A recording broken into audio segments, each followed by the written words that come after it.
Writing romance can be a very tricky thing. So how does a story about an emotionally oblivious elf, an ice-cold teenage girl, and a musclehead teenage boy end up doing so well? That is an excellent question. And it's precisely what I'll be answering today. Now, I'm assuming that everyone that's here today has already watched Frieren, and if you haven't, what are you doing here? Stop spoiling it for yourself, go watch the show. Now that we've got that out of the way, let's get back to the topic at hand.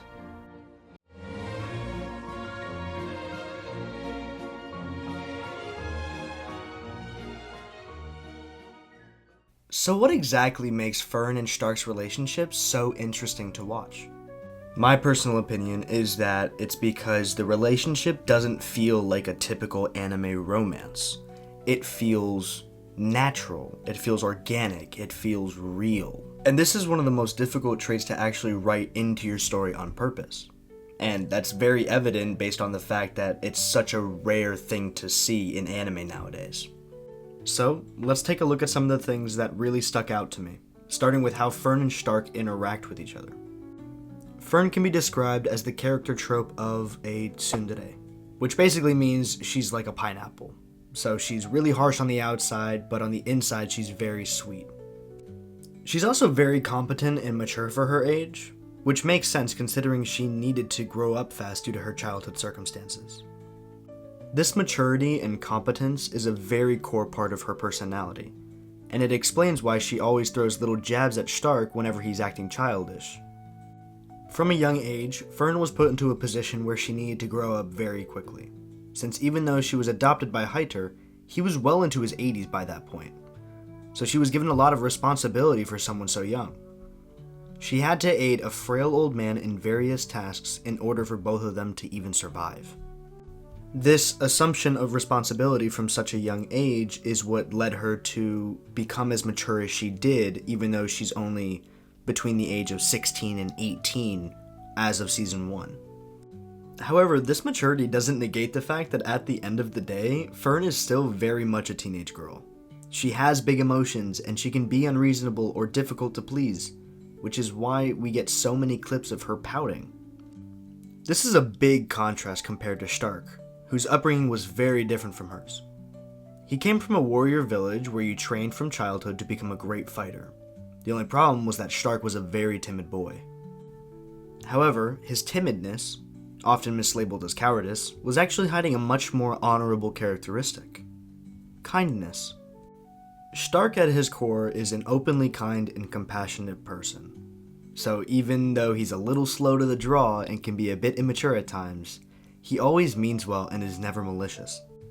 These two core personalities make for some great interactions, like the scene where Stark storms out of the room after a fight with Fern, or Fern pouting in anger after Stark got his revenge when she touched him with her cold hands.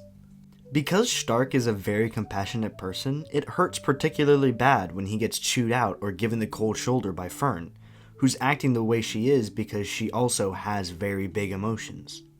The part that makes these scenes not only bearable but actually enjoyable to watch is the fact that they don't mean to upset each other, which is something they both logically understand, but they're young, so they're still prone to having problems communicating their feelings in these types of situations. This is actually what brings me to the first major point as to why I think this relationship feels so real. The author doesn't force them to sit in the uncomfortable condition of an unresolved fight. Instead, they're always encouraged to reconcile with one another rather than take those misunderstandings and run with them without giving the other a chance to explain themselves. This is something you rarely see in anime, since an argument between two characters is very often used as a plot device to sow discord and move the story in a certain direction. This subversion of story tropes is a very refreshing change of pace, because by not having the characters get bogged down by these little misunderstandings, it builds trust with the viewers and tells them that they don't have to worry about something so small coming between the two characters that they love.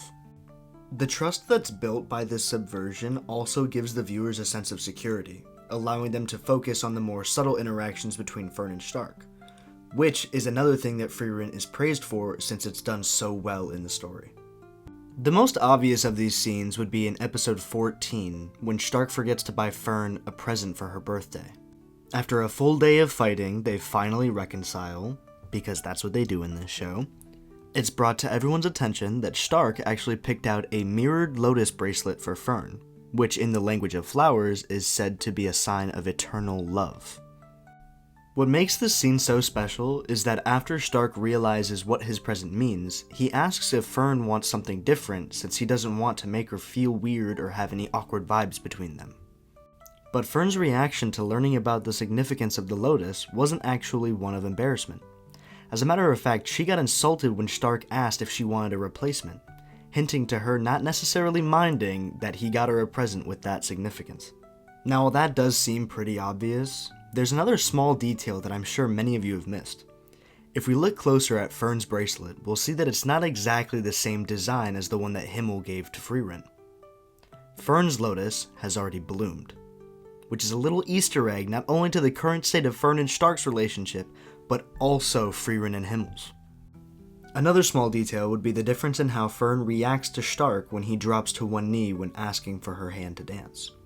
The first time he does it, Fern is cold and even uninterested, but when he does it again at the soiree, even though she says the same joke about how it doesn't suit him, she smiles, and she stands to dance with him. These aren't grand gestures of undying love like you see in rom-coms or even in other romance anime. They're small, easy to miss, and they don't mean much on their own. Aside from the bracelet scene, of course. But that's exactly the point.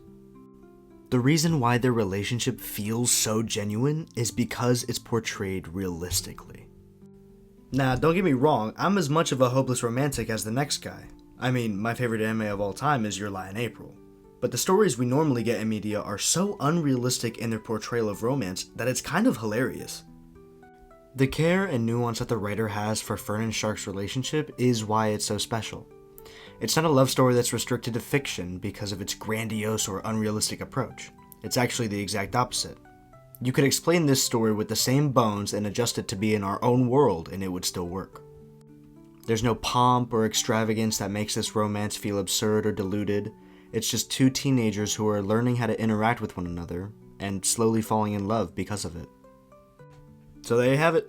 That's what I think about Fern and Stark and how their relationship has been so far. If you have anything to add, or if you want to tell me anything, any cool trivia, or your thoughts on this video, or your thoughts on my takes, please go ahead and drop them down in the comments. I'd love to hear what you have to say. I hope you enjoyed this video, and I hope that you stick around for any of the videos to come. Thank you for all your support. Have a good one.